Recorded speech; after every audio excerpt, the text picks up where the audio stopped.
What's up? What's up? What's up? Happy Sunday, Jonathan. I got your message. When I get up off of here, I will get that information to you. I literally just saw it right before I went live. So, um, what's going on? What's going on? Y'all come on in, come on in, come on. This is the Real Housewives of Atlanta, season 17, episode 11. I'm pretty certain. Now, I did not catch. We're having storms in this area, so I did not catch the first few minutes. So I'm gonna.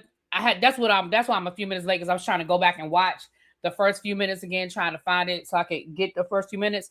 So let me just get through that real quick. Y'all can add to the chat if y'all need to help me out a little bit because I'm trying to give it to y'all the best way I can. My recording, it picked up with Portia telling the people that, she's bisexual.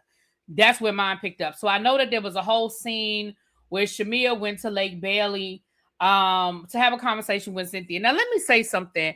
I also tried to go back because I wanted to hear something again and again. Y'all can help me out in the chat if I didn't hear it correctly. When it seems to me that everybody is trying to make it seem like Shamia is always bringing up Portia, and that's just not the case. At least not from what I can tell. It does not look like Shamia is always bringing up her Portia and her issues with Portia. It looks like people are asking her questions and she's responding. Now, I think the difference is when Portia responds, Portia doesn't really say anything. She just kind of says, I'm not discussing that. I'm not getting into my issues with Shamia.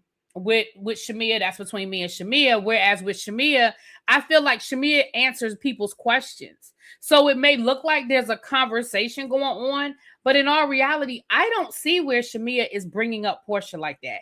Now, y'all can correct me if I'm wrong, but it seemed like in this first scene, Cynthia brought up Shamia. Why didn't you invite Portia to Gerald's birthday party? And I said this last week, and I'm going to say it again this week, and this is just how I feel about it. We know that this is a reality show, right?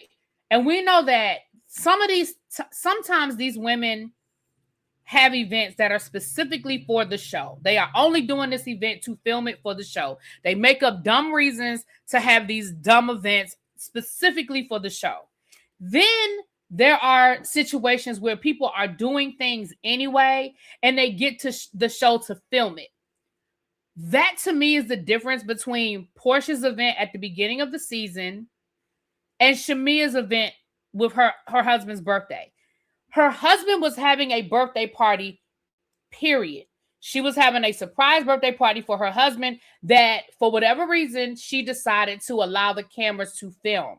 You can tell that this was a last-minute situation. The fact that the ladies didn't even know nothing about it until the night before. So I don't know if production pressured Shamia into doing this or if Shamia, I don't know why, but for whatever reason, they decided to film this and it was a last minute thing. Why would Shamia invite Portia into her home for a real event for her husband's birthday? Like I said, and that's the other thing that came up because Cynthia gonna say, well, why did you invite Dennis? And based on what Cynthia said, it sounds to me like Dennis and Gerald are the adults in the room. She said, well, Gerald has his own relationship with Dennis and they do play dates with the kids. So what I heard when I heard they do play dates with the kids, what I heard was because me and Portia aren't friends anymore and because we don't spend time anymore, the kids have not seen each other, but for Dennis and Gerald hanging out and doing play dates with the kids wouldn't see each other. So the kids' relationship is suffering because Portia and I aren't friends anymore. But because we have adults, our fathers are adults, they're actually allowing the girls to hang out and spend time together. That's what I heard. So why wouldn't Shamia invite Gerald's real friends to the party or people that he at least cool with? Versus the event at the beginning of the season was specifically an all-cast event. Specifically, that is what that was. Portia had an event at her home because she wanted to show that house off, because she wanted everybody to see her living in this house that she couldn't even film in last season. That's why Portia had it at her house. Okay, let's call a thing a thing. Portia had that event at that house because she wanted everybody to see her living in that house. Can we? Because remember, Portia couldn't even film in that house last season. So for me, I don't understand why we're making, when I say we, why the people are trying to make it seem like, because later on in the episode, they have a conversation with Portia and they make it seem like Shamea just keep bringing Portia up. And I'm like, I'm not seeing that. But anyway, so that was Lake Bailey. They also talked about, again, if I missed something, put it in the chat, please. Because like I said, I was trying to catch it. Then we also see where she was talking to Shamea about her relationships with Angela and just how she's interacting with the group. And again, like, Cynthia, listen, we know what it is. Like, we get it. You're a friend of, production has you doing certain things, saying certain things. Like, we get it. Like, let's just call a thing a thing. We get it. But the flip side is some of this stuff that's being said. I'm like, come on, Cynthia.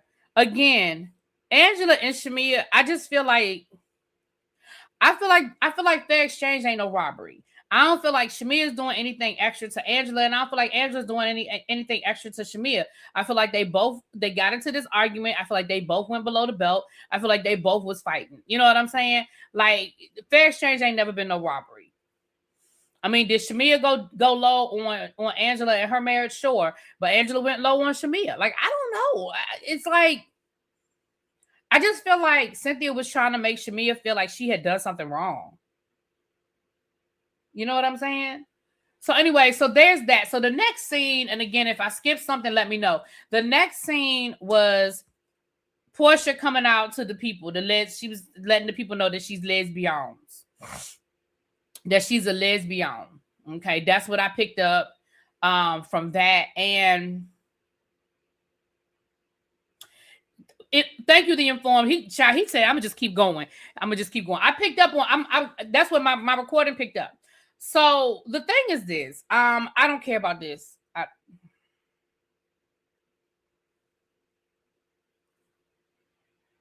don't care about this for a lot of reasons. Reason number one, I don't care about this because Portia, you knew you were filming when you had this great revelation. So you absolutely knew it was going to be a storyline. You absolutely knew this was going to be a part of the show. You're dating a man and a woman very publicly. So when I say I don't care, I don't mean that in a mean way. I just mean there's no great revelation here. I mean, I think even in this day and age, it's still something to be said for somebody who chooses to live their truth and live out loud. I'm fine with that. I'm okay with that. We saw her talking to Mike about it. Girl, you know you don't want that man.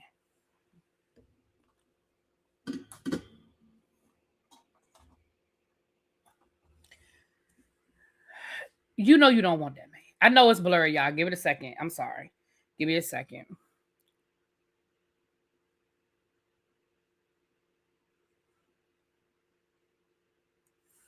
When did Portia's teeth get so big? They've been like that. Child, Portia had them veneers in for a minute. She can hardly close her damn mouth. Hold on, y'all. Portia can hardly close her damn mouth with them damn teeth in her mouth.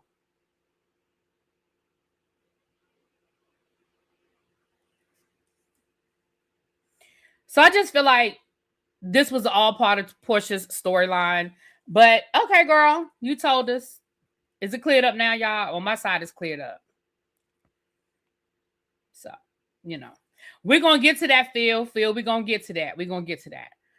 So then we see Kelly moving out of her townhouse. Now, we talked about this a little bit where one of Kelly's neighbors there was a whole situation with Kelly and her neighbor, and she was talking about how Kelly be double parking her car. She had to boot the car, and she's been having issues with one of her neighbors. And so she is moving out of her townhouse, and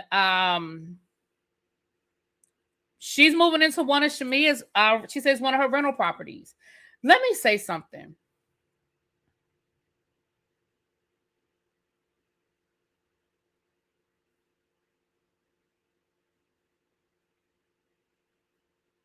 Well, we all remember that season where they had, it's funny, It's funny now how that season where they had the bachelorette party for Cynthia, and allegedly Portia slept with remember that with Drew. They had the footage of Portia and Drew kissing and making out and all that stuff, and I'm just like,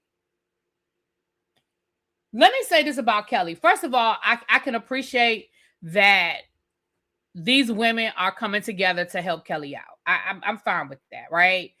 I love that Shamia was like, girl, I have an empty townhouse. You can move in. I'm sure that she's either charging her no rent or very minimal rent if she's charging her anything. And I think that's what friends are for, right? If y'all really have become really good friends and y'all built this friendship and you can do something to help her, she had to get out of that place in a short amount of time and you were there to help her. I don't have no beef with that. I think that's great. I think that's great that Shamia was in a position to do that. It was Latoya, my bad. I thought it was Drew. It was Latoya. Okay, thank you, Green Girl. Thank you. Here's my issue, though. My only issue is, would Kelly be giving somebody else this much grace? If the situation were, let's say this was Angela. Let's say Angela and Charles, I'm not speaking evil on Charles and Angela's marriage, but let's say Angela and Charles got separated and she had to move out and find somewhere to go. I just wonder what types of things Kelly would be saying, what kind of jokes Kelly would be making, and what kind of side remarks Kelly would be throwing out there. That's the only thing about this whole episode. I saw these women coming together and doing a lot of things for Kelly. And I'm not saying that that's what, friends should do that for each other. I don't have no beef with it. But I just wonder if the situation were reversed, how much grace Kelly would have for the next person. I'm just wondering.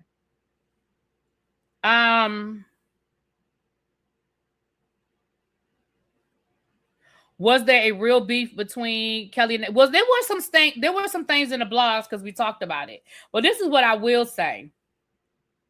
What I will say is I wonder if there was more to the story, like maybe Kelly needed to find a cheaper place to live.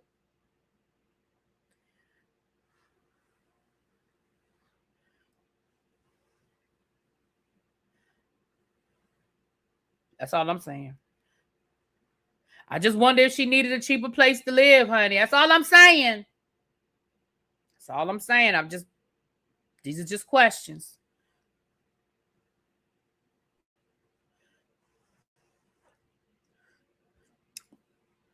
That's all I'm saying. That's what I was thinking when I was watching it. Now, we did read about stuff going on in the blog. So there were some real things happening in the blogs. But I don't know. Again, I don't live there. So I can't say how bad things got between her and this neighbor. And what I also can't say is that it was unwarranted. That's what I'm not going to sit here and say. I ain't going to say it was unwarranted because Kelly, you're a nasty person. You have a nasty disposition. And I could very well see that you have not been a great neighbor. I can very well see that you may not be the easiest person to live next to.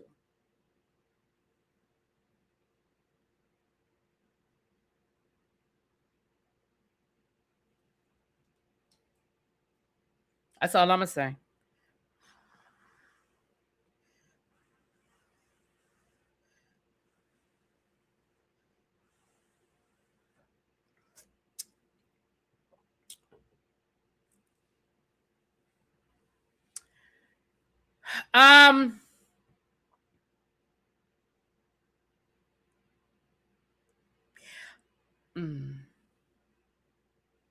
Kelly said, boot Chloe's car. When did Chloe get a car?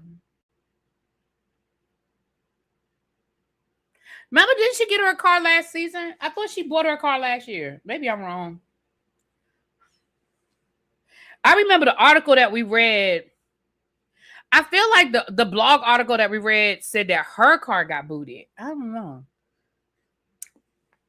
Let's see. Let's see if we can find the article. Let's see.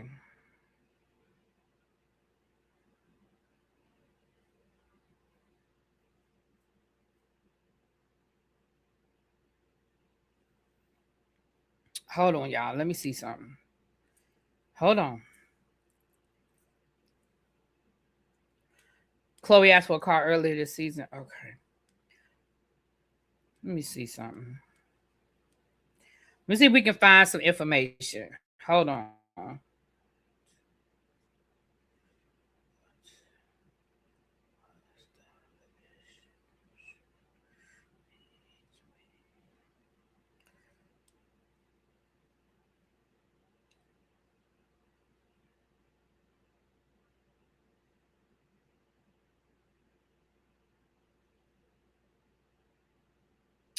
All right, let's see what I can find online.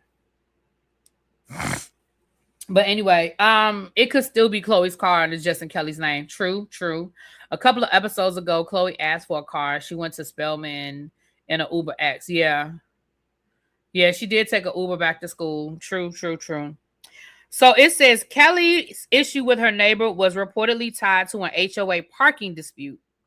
According to reports, Kelly said her neighbor, who was also an HOA board member, had booted her daughter's car, and Kelly went over the neighbor's home upset about it.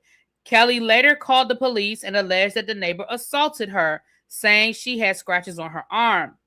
The neighbor, I'm not going to say the lady's name, told a different story. She filed for a temporary protective restraining order and claimed that Kelly entered her private patio gate area without permission and did so aggressively, allegedly with others present.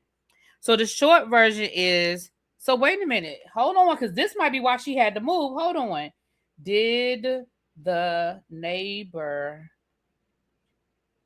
get the protective order?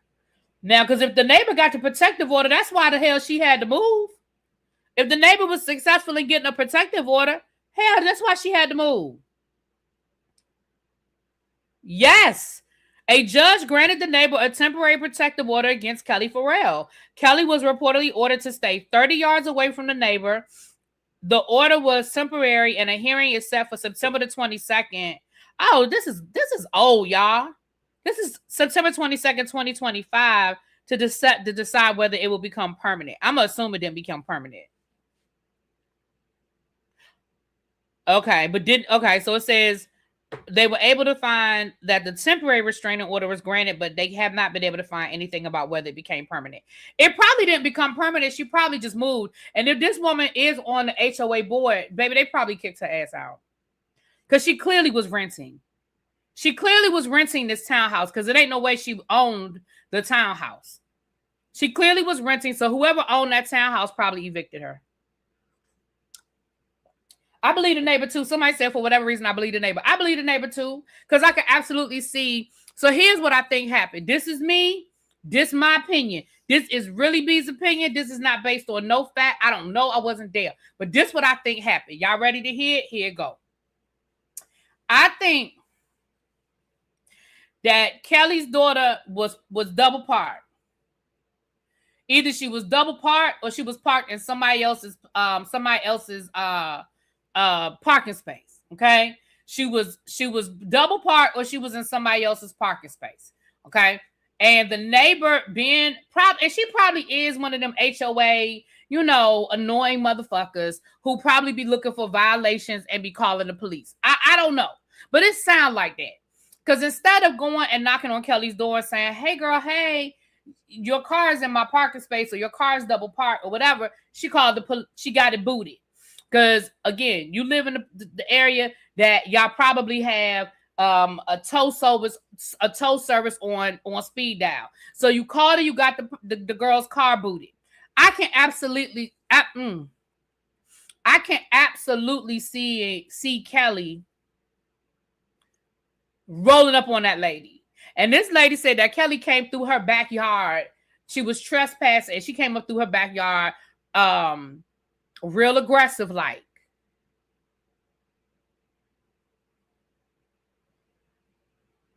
And I believe it. I wasn't there and I don't know if it really happened or not. But I can believe that Kelly rolled up on this lady mad. She was probably mad in her feelings. And this lady might be a HOA Karen. She may be one of them HOAs that be like, your grass is a half an inch higher than it's supposed to be. Like, she might be one of those people. But now this makes a little bit more sense. Baby, that lady got a restraining order against you, Kelly. You're not moving because somehow I don't feel safe here anymore. Girl, you move. You move because you had to.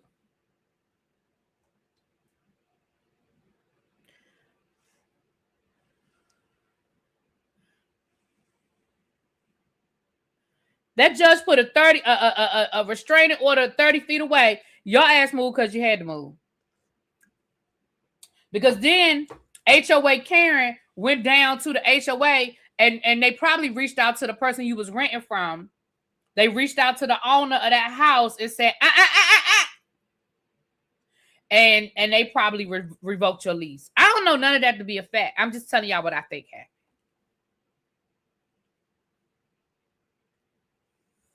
A young man was unalived this weekend for a parking space. Yeah, I mean, parking spaces are serious. Listen, I told y'all around here. Now, and I think how long I've been here? I've probably been in this house like 12 years, something like that. In the 12 years I've lived in this house, I know it's been more than 10. And the 12 years I've lived in this house, it's probably only been, I could count on one hand how many times I've had an issue with my parking space. Because I have a parking space that's right in front of my door. But we have a lot of parking. The only time I've ever had an issue, out of those 5 times, I would say 3 out of those 5 times were around the holidays when people might have been having like something at their house and I was gone, like Thanksgiving, where I would go with my parents' house. And so when I came back, I remember one time I came back from Thanksgiving and it was somebody in my parking space and I was like, because it clearly says reserved. It clearly says reserved. And I was really sitting there like, and then another time, my neighbor, and I don't know why I didn't recognize her car. My neighbor, she had parked in my parking space, but she apologized because she was drunk the night before. And she said, girl, I didn't realize I parked in your space. I really thought I had parked in the space next to mine. But baby, now we're not going to talk about why was she driving drunk. That's not my business. I'm just glad she got home safe. But that's what had happened. And then there was another time that somebody was having like a baby shower or something like that, and one of their guests parked. Baby, I very nicely went over and because that I knew who it was that night because it was the only people having a baby shower. For they had all the shit outside the house and stuff. So I knew who that was. I went very nicely. I said, excuse me, I think somebody's in my parking space. Excuse me. And they came over and they moved the car. They were like, oh, we're so sorry. It wasn't no parking when we first pulled up. I get that. But this is so I understand that, but this wasn't a free space. But honestly, it's only been 5, like I said, I could probably count on one hand how many times it's happened. So I haven't been that inconvenienced, but I definitely know that there are places where the parking is serious. So now that we've read that, y'all, I absolutely feel like, Kelly, you didn't have a choice. You had to get out of there. That lady got that restraining order against you and you had to move the hell on. Now that's just my 2 cents on that. Okay. The next scene is Angela talking to her brother. Listen, we're coming up on the anniversary of her mom's passing. And look, I cannot imagine. I give Angela all the credit in the world, all the kudos in the world for filming, talking about her mom, and I mean, because y'all know how I get on the anniversary of my brother's death. So I can't even imagine my mom. And my brother's been gone for over 10 years. You know what I'm saying? And I still get funky. I still get funky. Okay. The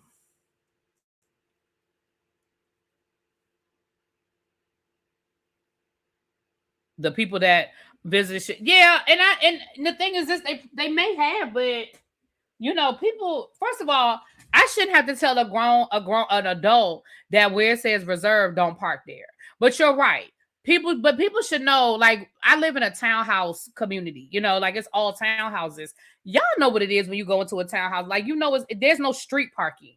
Like, it's just a cul-de-sac with parking spaces. Like, that it's not a free-for-all. You know what I'm saying? But you're right. And they may have told the person, but some people think that they can just do what they want. What they probably was banking on is that they would be gone before I got home. That's what they were probably banking on. Like, oh, I'm just going to park here. I ain't going to be here that long. Anyway, so Angela, again, I send my love, my hugs, my condolences to you. As it relates to the anniversary of your mom's passing, I give you kudos for still showing up and doing your job. It was nice to see you with your brother.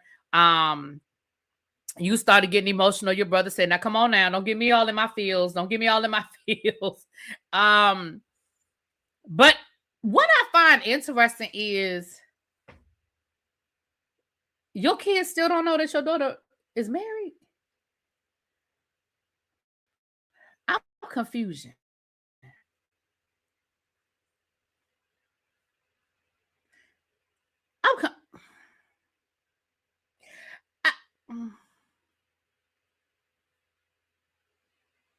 And I understand what she said when she was like, look, that ain't my place to tell them. That's her conversation to have. They'll have questions that only she can answer. But I'm just confusion. You don't think that the kids know that you think that's cold for the kids don't know that she's a lesbian? Oh. Maybe that's what it is. So maybe it's not the fact that she married. Maybe it's the fact that she married to a woman. Quake, I ain't think about that. That's valid. I ain't think about that, Quake. I ain't even think about that, Quake. Okay. I can see that. I guess I can see that. I can see that. Okay. But the children still don't know that their older sister is married. And she's clearly been married for over a year because she was married last season. Cheryl, I saw your message. Yes, girl. Yes. Put me down and thank you for thinking of me. Ooh.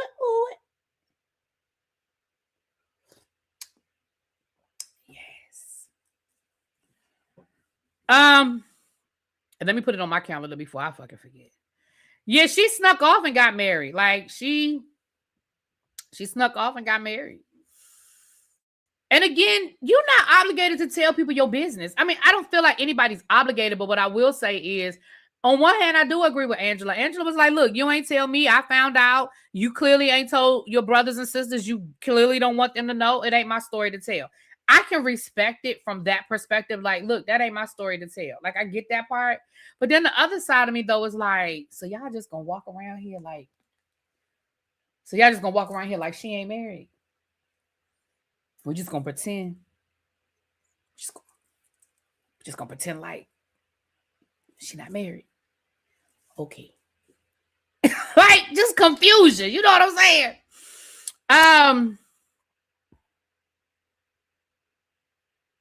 Next, we see Phaedra Parks, Esquire.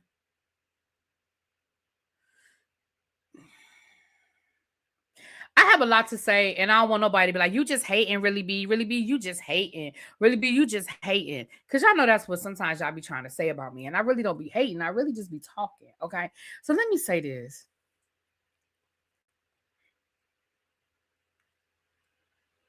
Do y'all put a 1 in the chat if y'all really think that is Phaedra Parks' current office? Or do y'all feel like Phaedra Parks was filming in that man's office?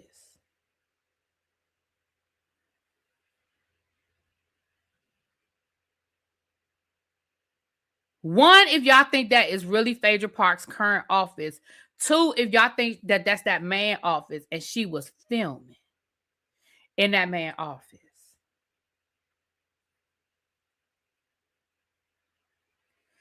I didn't even think Phaedra still practiced law. I thought she was doing the film business.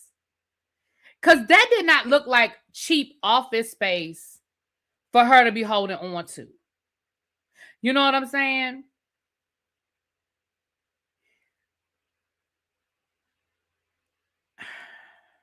So Portia put on her best attorney Chanel suit, and she put on her best attorney wig, and she played attorney for the day. Okay. And she said that she filed paperwork on Kelly's behalf.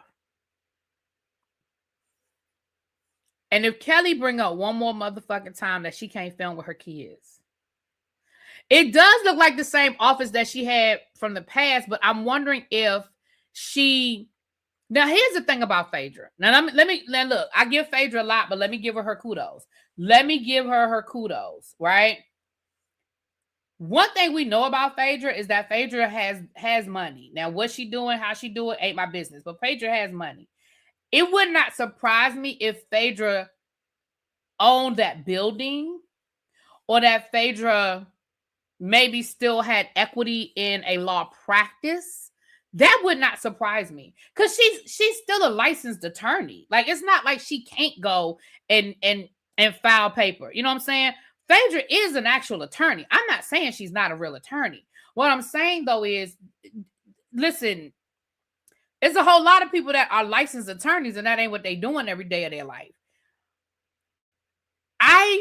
When I saw that scene, it just felt very produced. But again, I can believe that Phaedra owns that space or has equity in a law firm. Let's be clear. Let's be clear. So I'm not saying that Phaedra doesn't have access to the space. I don't think she just rolled up off the street. You know what I'm saying? I don't think she just rolled up off the street and said, hey, can I film here? But it's just, I don't know. But neither here nor there, child. Neither here nor there. Phaedra was filing paperwork for Kelly. So Phaedra said, listen, we're going to file. We filed this paperwork. We filed that paperwork. And then we also filed the paperwork for child support.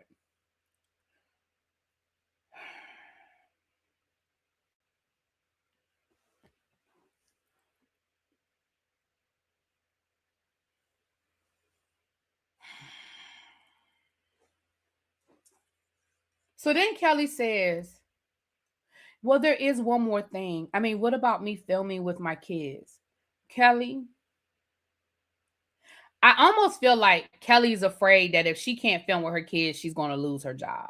Like, if she can't show that aspect of her life, then they're going to take her peach away. Like, I almost feel like, because it's like, girl, why do you keep bringing it up? Why do we have to keep having this conversation about you filming with your children? We have talked about this. I feel like she has found a way to bring it up every single episode.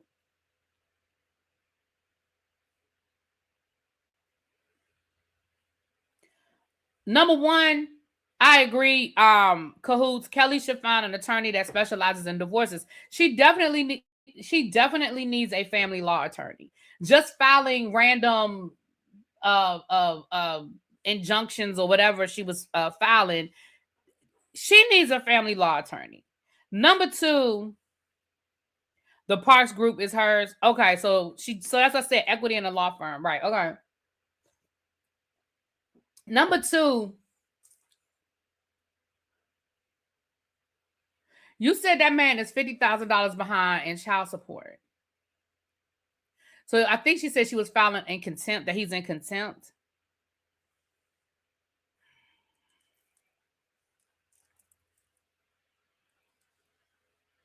Yeah, Kelly, and listen. Now, to be fair, Phaedra said she was doing it pro bono. She said, listen, I've been through where you've been through. I'm going to do it for you for free. And again, I'm back at where I was when Kelly was moving out that house. I just wonder, like, the fact that these women are really, like, looking out for you and really bending over backwards to help you, again, regardless of, you know, Phaedra is still an attorney. She's still a licensed attorney, and she could charge money for her services. So the fact that she's doing it for free, shouts out to that. But I just wonder how much grace I wonder just how much grace you would be given if this were somebody else, if this were Drew, if this were Angela. Like, I just wonder how much grace you would be given to the other ladies, or would you be over there cackling and throwing shade and all that other shit that you like to do? I'm just wondering. I just don't see the kid thing like many people see it. She probably has to go around her kids at filming, and it might just be easier to not think and just feel that they were able to be included. If the man can't even support his kids, why should he even have the authority to make demands?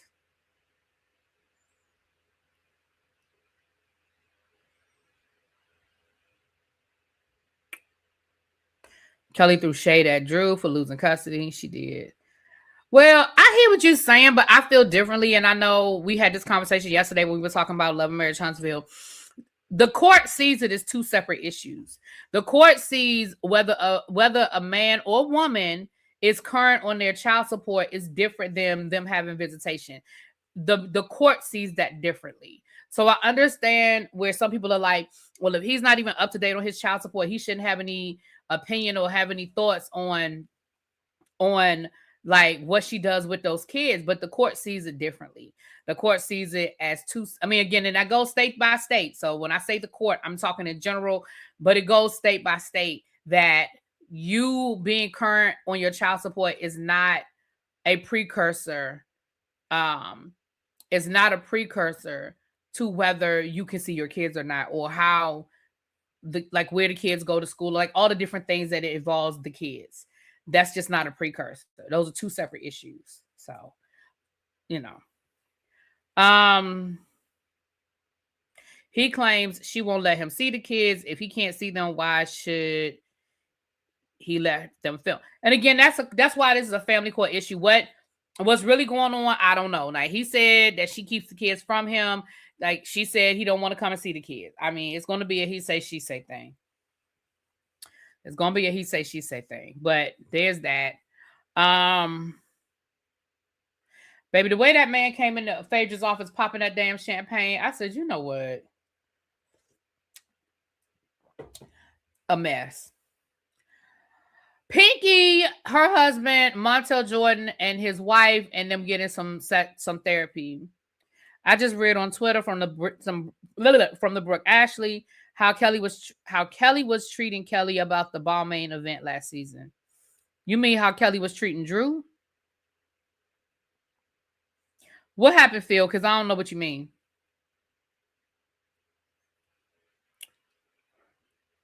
Right. I mean, the reality is, look, I don't know. I ain't getting into that, you know. Okay, so how Kelly was treating Drew at the Balmain event. Yeah. Yeah, we read the court case that the ex-husband had, and you know, he has it's interesting. What Kelly's ex has to say about Kelly is very interesting in his lawsuit. All right.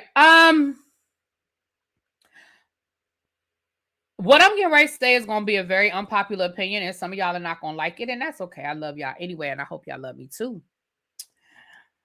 Okay, yes, she said she was mad at Drew for not buying stuff at Balmain. Now you got to get handouts from the other ladies. Now that's true. That's true. I see she's still getting that dog spray painted, but whatever. Here's what I'm going to say.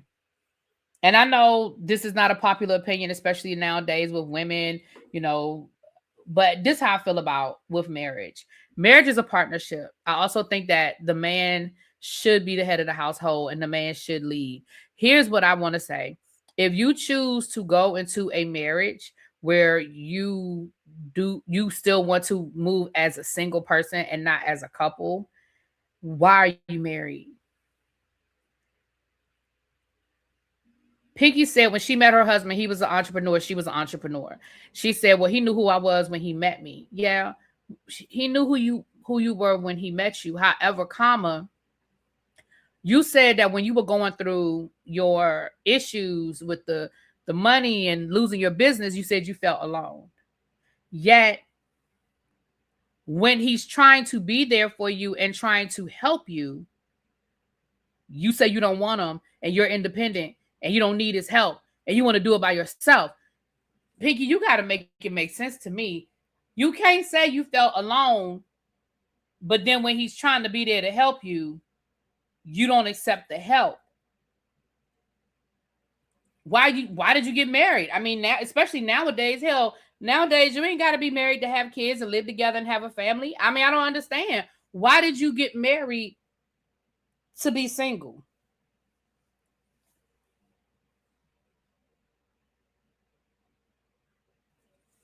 Why did you get married to be single? You said, well, that's financially irresponsible for him to bail me out. Why? First of all, go to an attorney that specializes in the things you need them to specialize in. Look at what your husband actually has liquid. Look at what he can actually do or not do. Look at what you need, what you actually need and what you don't need. Maybe he can't give you the full amount, but you know what he might be able to do? He may be able to give you a loan to put a dent in it. So maybe you don't have to file bankruptcy. Maybe you can just do some restructuring and you don't lose as much. Or his interest rate is going to be a whole lot less than somebody else's interest rate if you do have to turn around and get a loan from somewhere else. Or his interest rate is going to be a whole lot less than the government's interest rate if you owe taxes. I promise you that.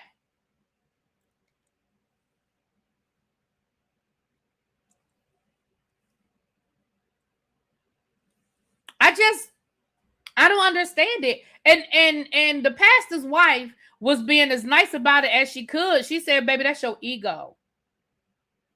She was trying to be real nice, but she was basically trying to let you know, baby, you need to let go of that. You need to let go of that.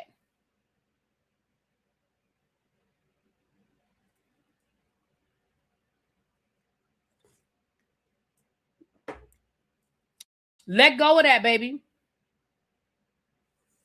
Let that man be a man. I keep telling y'all all the time, let that man be a man.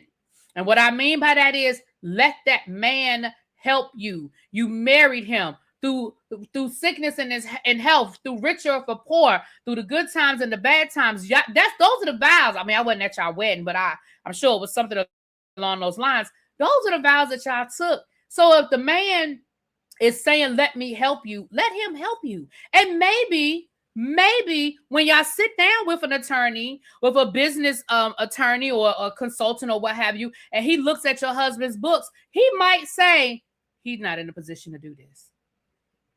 He might say that. But let that be the conversation.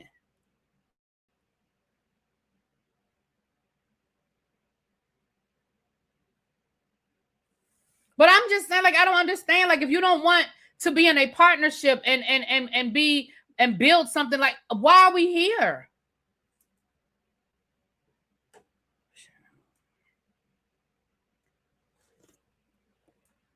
You say she too proud to ask for help. But he offered it. She didn't even have to ask. He said, I got you. What we need to do? Let's do this. Like, he offered the help. But anyway. Pride goes before the fall and does. All right. So we have Portia and Phaedra in the Lincoln Town car on their way over to Drew's house for a little afternoon tea. Okay. And they head over. We got Cynthia, Drew. Was Angela there? I know it was Cynthia, Drew, Portia, and Phaedra. I'm not sure if Angela was there or not. I'll find out. I'm gonna have to look at my notes in a second. But what I find to be funny is why is Ralph? Oh, yeah, Angela was there. Why is Ralph in the basement while they filming this scene?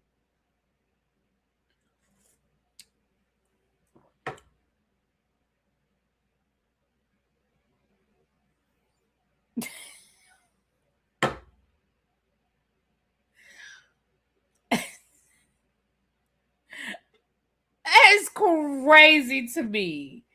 Anyway, so Drew is there. So yes, Angela is there, y'all. Drew had a nice little charcuterie spread situation going on. Yeah, remember Portia said, "Is Ralph in the base? Is Ralph still in the basement?" She said, "Yeah, Ralph down there right now, right now."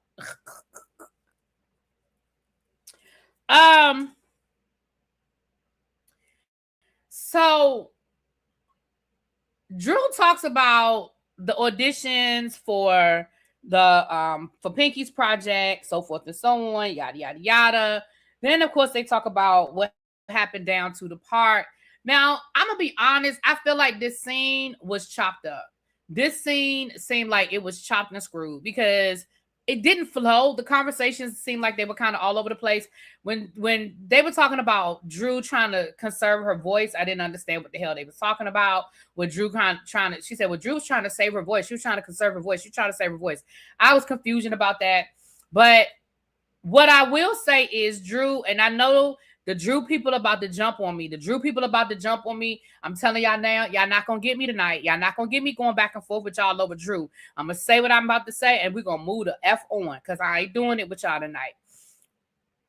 But Drew lied. And I don't want nobody talking about what everybody lied. We're talking about Drew right now. Drew lied. Drew said that, well, based on the clip that they showed. Let me say that. Based on the clip that they showed us, Drew lied.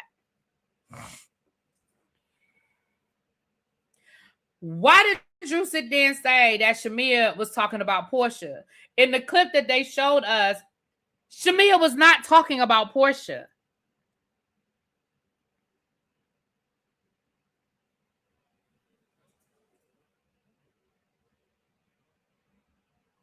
That's not what happened, Drew. And again, you bring that up in front of Portia. So now what's Portia going to do? Portia is like, why do y'all keep bringing my name up? Why is it Portia, Portia, Portia? The same way that Angela brought Portia's name up when her and Shamea were arguing. Shamea did not bring Portia's name up in that argument. Angela did.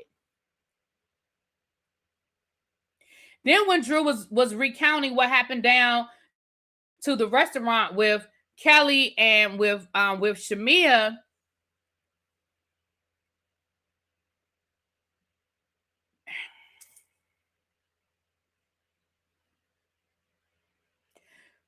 Drew really downplayed why her and Shamea kind of got into it. Now the K Michelle of it all, I'm not, it's K Michelle, whatever. But the situation with Shamea, after K Michelle got up and left, you and Shamea got into it. It was a whole different thing. And Shamea was like, you know what? I'm out. Like, let me go take this girl her purse and just go on by my business. But you definitely lied on Shamea. You definitely lied. Here's what I think.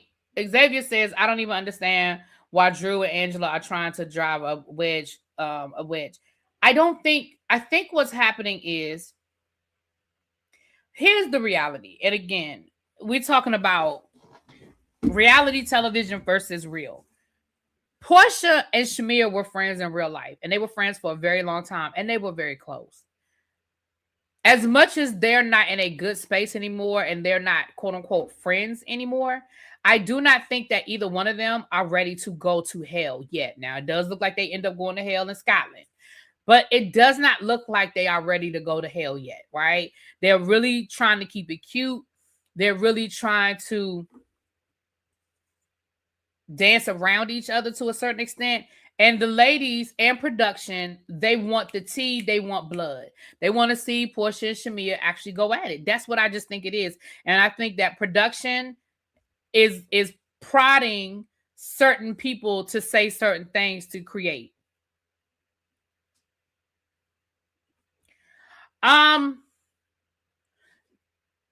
Even with Cynthia in this conversation talking about Shamea brought up the text messages. Shamea didn't really bring up the text messages from that perspective. Shamea said, well, there were text messages and, things were said. And I'm not, those things we need to address, right?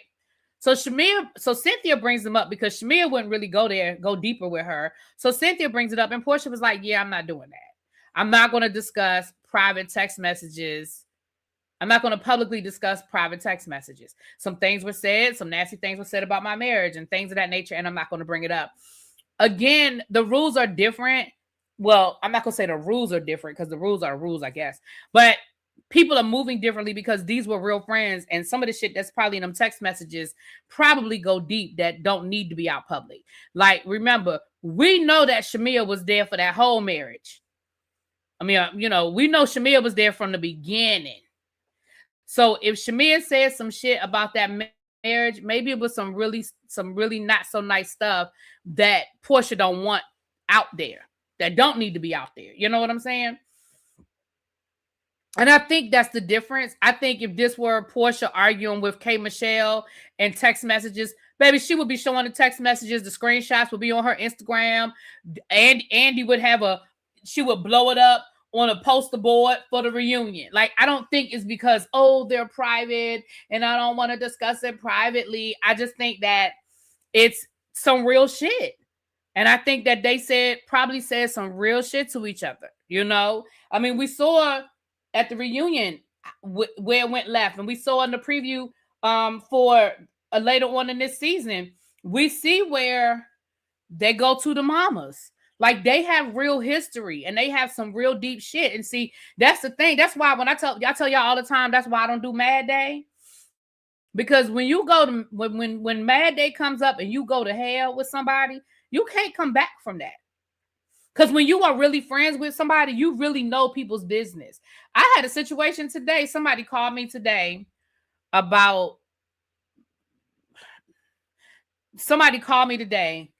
we had a conversation about a mutual former friend. And this person just recently fell out with that friend. I fell out with that friend a couple of years ago, right? Me and this person stayed cool. They didn't choose sides. They didn't choose one side over the other. Me and them were still cool. They were still cool with the other person. They called me today to ask me a question about, something. And some of the stuff they were telling me about what happened with them and this other friend, baby, I could have said so much. Baby, I could have told that person, baby, they've been talking about you for years. Baby, I knew all your business years ago. I knew everything that was going. See, I could go there. I could be like, baby, they told me about what was going on in your marriage. They told me what was going on with your job. Baby, I knew all your business.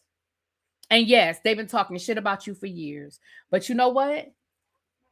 I listened. Me and that person talked. I said what I needed to say to get them the information they needed. And that was that. But I just don't do Mad Day. And it's not even because I want to be friends with that person anymore. I don't give a fuck about me and that person ever being friends again, if I'm being honest. But that's just not me. I just, I listened to what they had to say. I let them vent. And then it's funny because I did get off the phone and I called another friend and I said, oh, girl, they finally fell out. Let me tell you what happened. Now, I did do that. I'm not going to lie. I did do that. I called another friend and I said, girl, they finally fell out because that person knew the situation, yada, yada, yada. And that person even said to me, they said, you better than me. Because when they were telling you about X, Y, and Z and you already knew about it and you already had the tea and you ain't say nothing, I said, what am I supposed to say? What I'm supposed to say? Would it make that person feel better or worse if I told them, oh, well, I knew you cheated on your wife and I knew you was doing this, that, and the other, and I knew your wife put you out the house. Like, would that help to say, yeah, I knew all your business 3 years ago? Him and his wife, they back together. They clearly worked it out. He never told me what was going on in his marriage. So why would I tell him that I knew what was going on in his marriage? You see what I'm saying?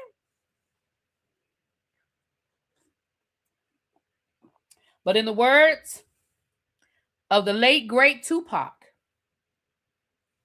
I ain't no killer, but don't push me. Huh? Okay.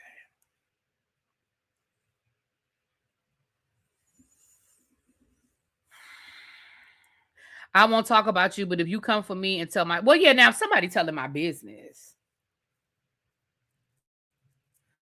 please cut this part of your video out in case that person, they're not gonna see it. They're not gonna see it. They're not.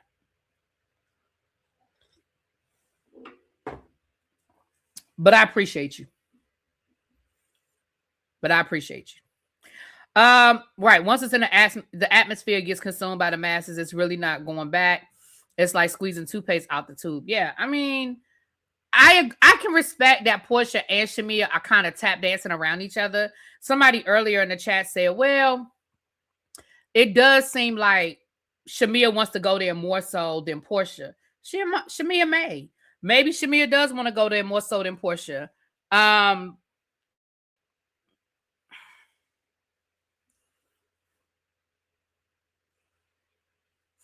And there are a variety of reasons why that could be the case. I mean, there are a variety of reasons why, a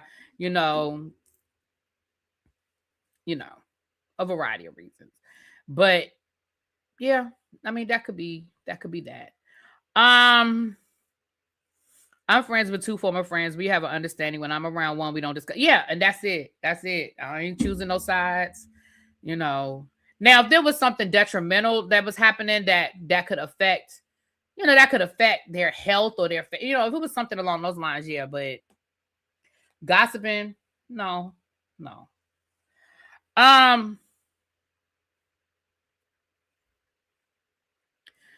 Pinky's having an 80s skate party down to the Cascades. They got their food. Her and her husband got their food trucks out there, and they looking all cute and stuff. Can I ask a question? Excuse me, ladies of the Real Housewives of Atlanta. Excuse me. Now I understand that some of y'all weren't there,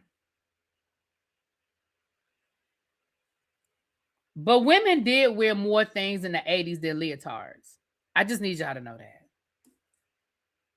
Women in the 80s did wear more than leotards. Now, I don't know if Pinky specifically asked the women to wear leotards, but I didn't understand why all them women showed up in some leotards.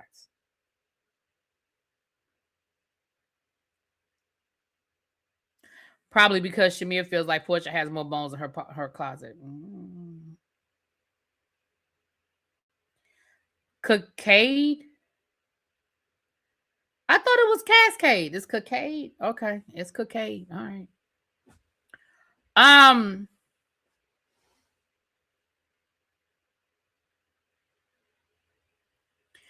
Xavier, I kind of feel a little bit along them lines too. I do feel like Portia is avoiding it because I feel like maybe if it goes deep, it's gonna go deep and it ain't gonna be in Portia's favor. But that's my opinion.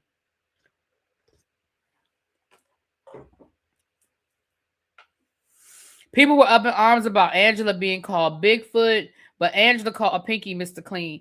It is Cascade. I thought it was Cascade.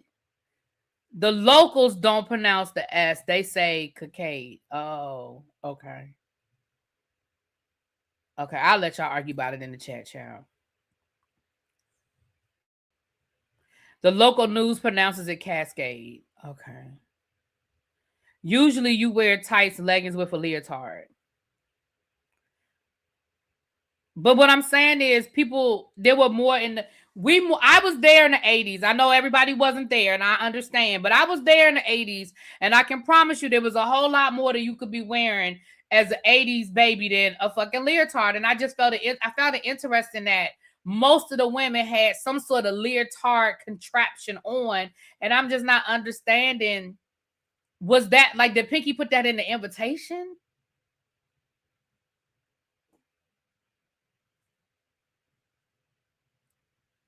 I don't know.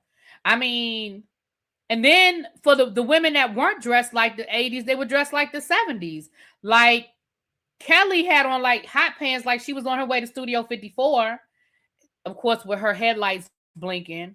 I mean, people dress like that to go to work out, but women weren't just walking down the street with leotards on. I mean,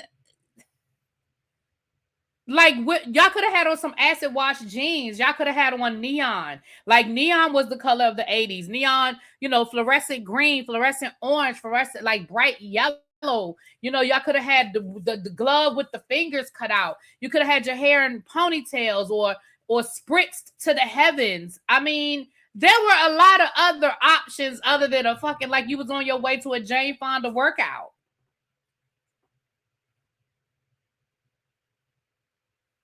That's true too, Quake. They fucked up the show Dallas, so you right. You right. I'm expecting the wrong thing from these women. I didn't dress like none of them women in the 80s, and I grew up in the 80s. I didn't dress like Madonna. I didn't dress like Cyndi Lauper. I didn't dress like Jane Fonda. But I grew up in the 80s, and I'm telling you, you could put on some acid wash jeans, neon, fluorescent.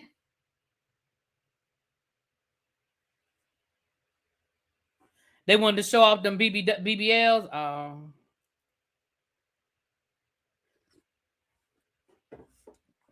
But even if they did Madonna, they could have done Madonna with the layers. Madonna wore layers. Madonna wore like layered tank tops with the different colors. Madonna wore skirts, like the frilly skirts, or pants that rolled up at the bottom. Like, there were so many different things you could do. And I just feel like and it would have been okay if maybe one or two of them did it, but most of them did that damn leotard. And I was like, maybe Pinky specifically asked them to wear leotards. Like, I don't know. When my son has 80s dress up day, I went looking on Amazon, and a lot of the girl stuff had the tights. But that's lazy. I mean, I hear what you're saying, Nandy, but that's lazy. I was there. I lived through the 80s. Hell, I was in high school in the 80s. I was grown, and I mean, you know what I'm saying? I was old enough to dress myself in the 80s, and I'm telling you, what they had on is not how women just walked up and down the street. Women just did not walk up and down the street in a fucking leotard. That's not how we move.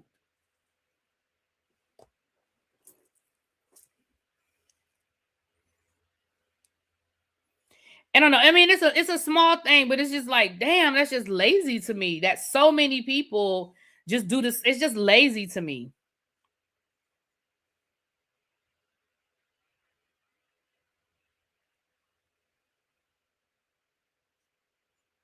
And especially not black women. Sorry, not sorry. Especially not black women. They always go for sexy.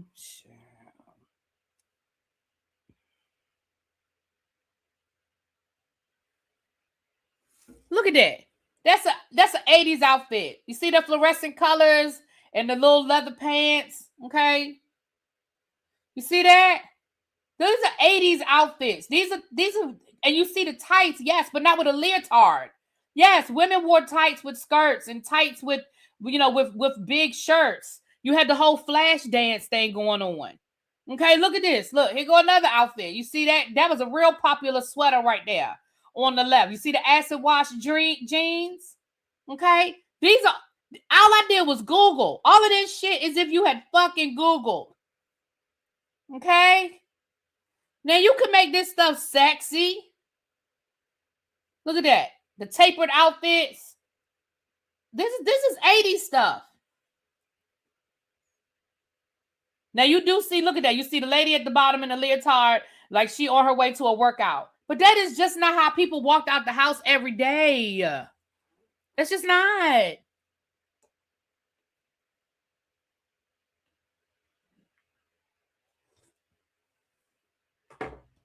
Anyway, just lazy. Just lazy. People wore the layered, if you want to go for the preppy look, they had the layered polo where they had the two collars. They would pop one collar and have the other collar. Maybe it was so many different things they could have done with that. Really be there skateboarding. They weren't skateboarding. They were roller skating. And what does that have to do with anything?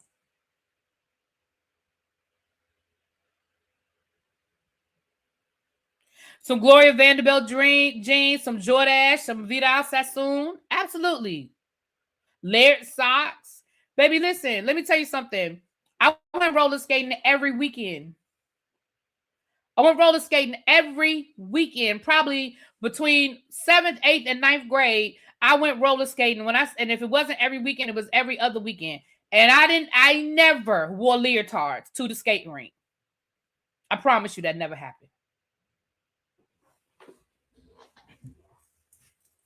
The high top Reeboks. That's when I had my first pair of Jordans. Yeah, I went to Crystal Skate all the fucking time. Crystal Skate and Seabrook Skating Rink. Sure did. Sure did. Crystal Skate and Seabrook Skating Rink. Seabrook. Calvin Klein, Sergio Fattini, Sergio Fattini. Fila. Man, it was so many things. And again, y'all, it's a small thing. I know it's a small thing. But again, if one person has shown up or two, but it just seemed like all of them did the same thing. Anyway, right. Reebok Princess sneakers. It was just a lot. Anyway, moving right along. So it was the anniversary. It was the actual date of the anniversary of Angela's mother's passing. And again, I love that the ladies came together. Pinky gave her a bouquet of flowers. She said, I know me and you didn't hit it off on the right foot, but I just want to let you know that I am here for you. I support you. Portia presented her with like a framed picture of her mom. I think there was something engraved on it. It was really beautiful. I love that the women came together. I love that they just had a fun time. Like, I love that we didn't have no drama. We didn't have no forced conversations to talk about no shit. I love that the women was just skating. Poor Phaedra and K. Michelle, they can't skate for shit. But baby, they had their little skating thing. Which we didn't even have that when we was kids, by the way. You just had to go out there and figure that shit out. You just had to go down there and bust your ass a couple of times. Okay. But it was fun to see the women just out there skating and just having a good time. And even after I got done skating, they were out in the parking lot doing like a Soul Train line. I even caught a glimpse of Shamia and Portia dancing together. I thought it was great.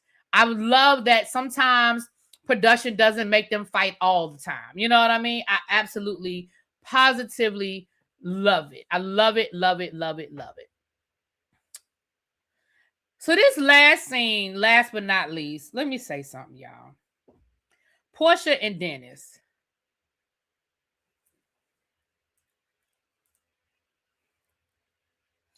Portia, you want that man and that man wants you. And I don't know why y'all can't make it work because, again, not my business. Y'all clearly tried to make it work. Y'all seem to do a really good job co-parenting. But, baby, that man wants you. And you want him. Now, y'all may never figure it out. Y'all may never find a way to make it work. But that man wants you and you want him.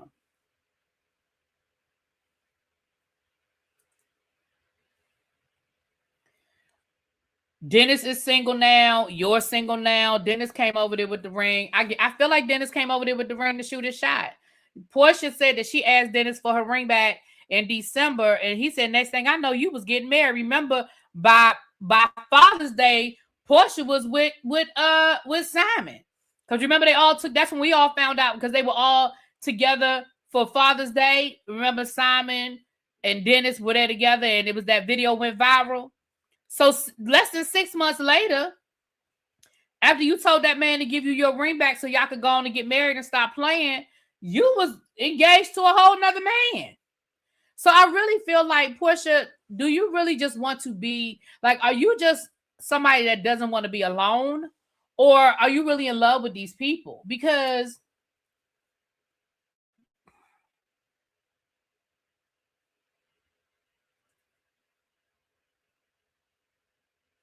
that episode reminded me how cleaned up Dennis used to be. Yeah, Dennis really got this scruffy look going on. I don't know what he got going on with this scruffy look, but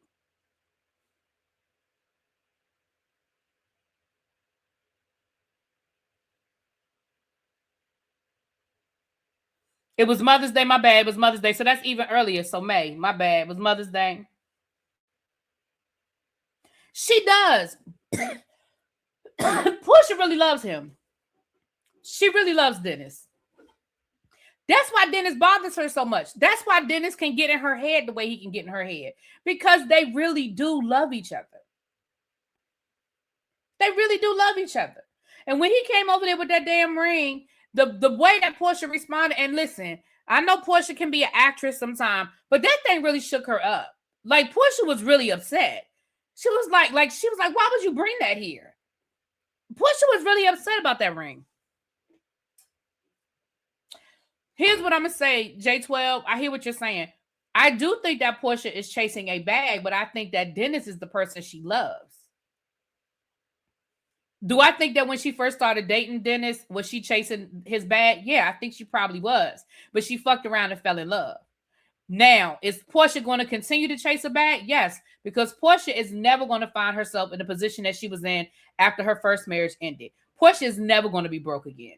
Now, that's one thing, and I don't know, I'm speaking, this is my opinion. Portia is never going to be broke again. That's why that shit bothered her so much when she found out that Simon didn't have the money she thought he had, because Portia thought she was good. She thought she had found her financial stability, and Portia clearly is one of those women that can put looks and attraction aside for the greater good. Okay, so do I think that when she originally started dating Dennis, that she was in that her intention in dating Dennis was about securing the bag? Absolutely. But do I think that she fell in love with Dennis? Yes, she did. Now, for whatever reason, like Portia said, we can't seem to make it work. We can't seem to stay connected, right? For whatever reason, they can't seem to make it work. But Portia loves that man. That's my opinion. Portia really loves that man. And he loves her. That's why they can get under each other's skin the way they can.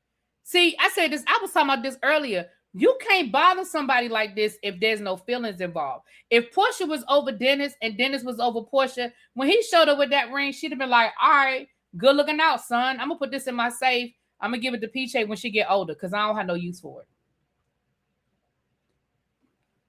it. It wouldn't have meant nothing to her. It wouldn't have meant nothing to her.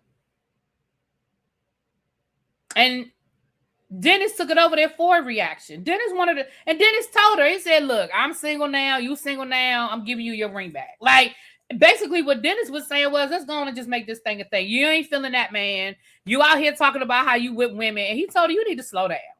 You really need to just slow down. And that was Dennis's way of saying, look, it's me and you together. That's what we doing. It's me and you. It's me and you. That was what he was saying.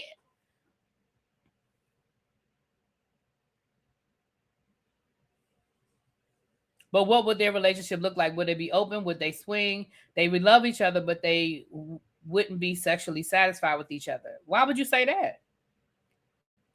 They clearly were sexually satisfied with each other at one point in time. It's the hurt that should keep them apart. Why should they get back together? Listen.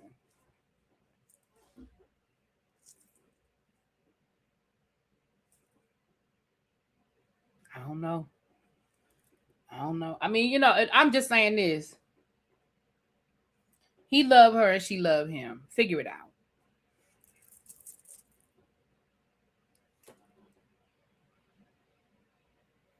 Dennis can't be faithful. Oh, well, that's a different conversation. Just because she bisexual doesn't mean she wouldn't be satisfied. Yeah, I agree.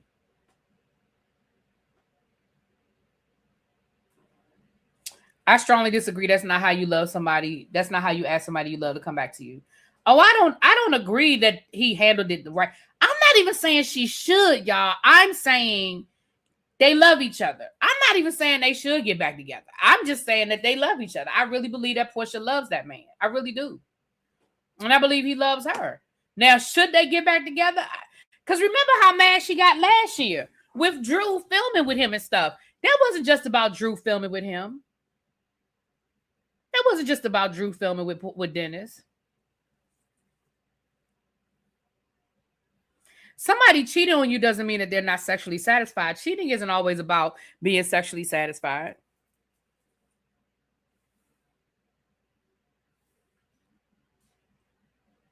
There are a lot of reasons why people cheat. It ain't always because they ain't getting what they need in the bedroom.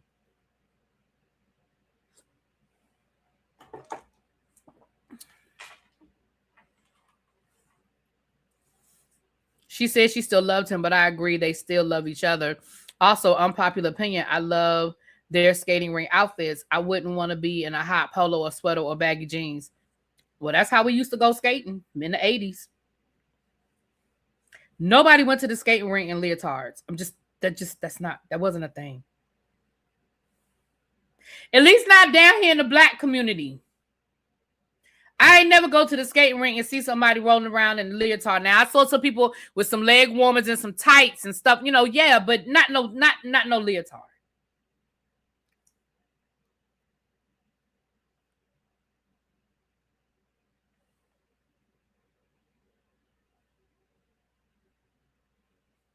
Well, where you live, CP? CP said I used to go skating in the 80s and I did, LOL, and I'm black. Where you used to go skating at? I'm just curious. There's always an exception to prove the rule. So you the exception to prove the rule, because I don't remember seeing nobody in no leotards going skating. I'm just sorry. Not that Jane Fonda workout gear. Quay said I was in the white community and they did not skate in a leotard. Listen, I never seen it. Now, if you went skating in the DC area, where do you used to go skating? In the 80s. In a leotard. Tell me where you used to go. You go. My coworker still skates every Saturday night.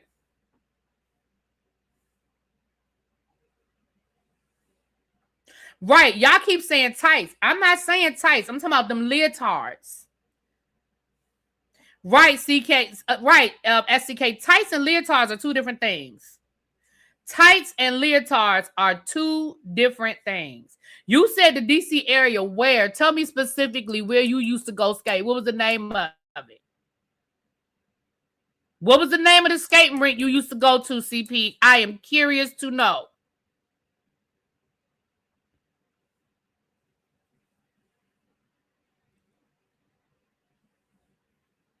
Miss Cookie Ray said we did not skate in no leotards in Baltimore. Don't be helping her out.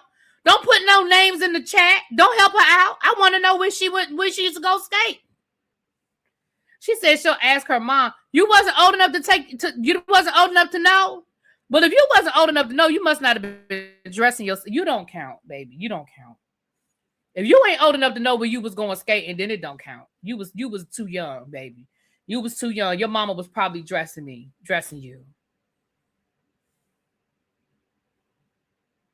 You were 10. Yeah, that don't count, baby. You was 10. That don't count. That don't count. Maybe with a tutu. Probably wore some tights. Yeah, probably wore some tights. She said, I do count. I have an opinion, and no, I've always had style. Baby, when I say you don't count, I don't mean your opinion doesn't count. Your opinion does count. I don't want you to feel that way. I'm talking about those of us who were old enough to be dressing ourselves, buying our clothes. That's not how we dressed. That's what I'm saying.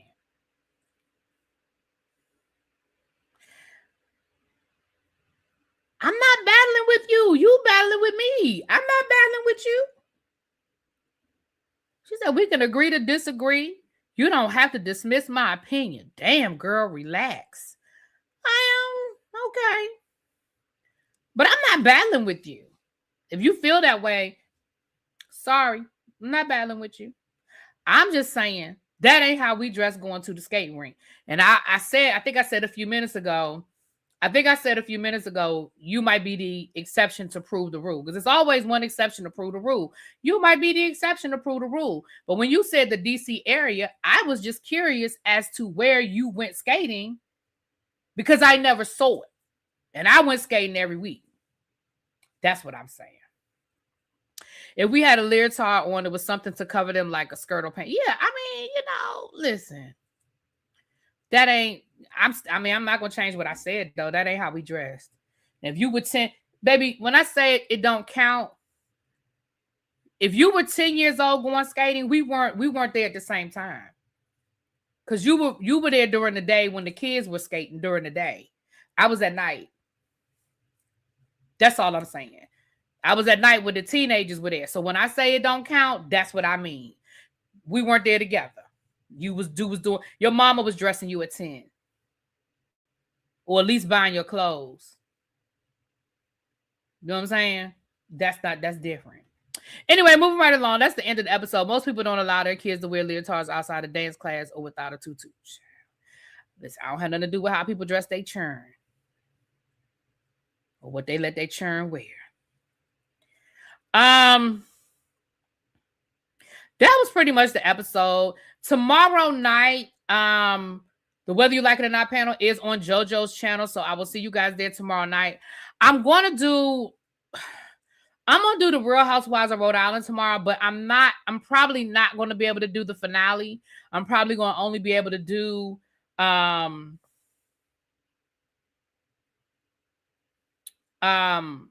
the last 2 episodes because I'm not getting ready to watch the episode before I go to bed tonight. So at 4:00, I'll do the last 2 episodes and then we'll get to the finale later on in the week.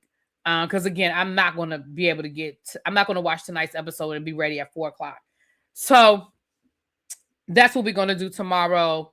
Hell, they could have watched B Street, just one of the guys. I'm going to Get You Sucker or Fast Forward. Oh yeah, to find out, right, 80s inspirations. Mm-hmm.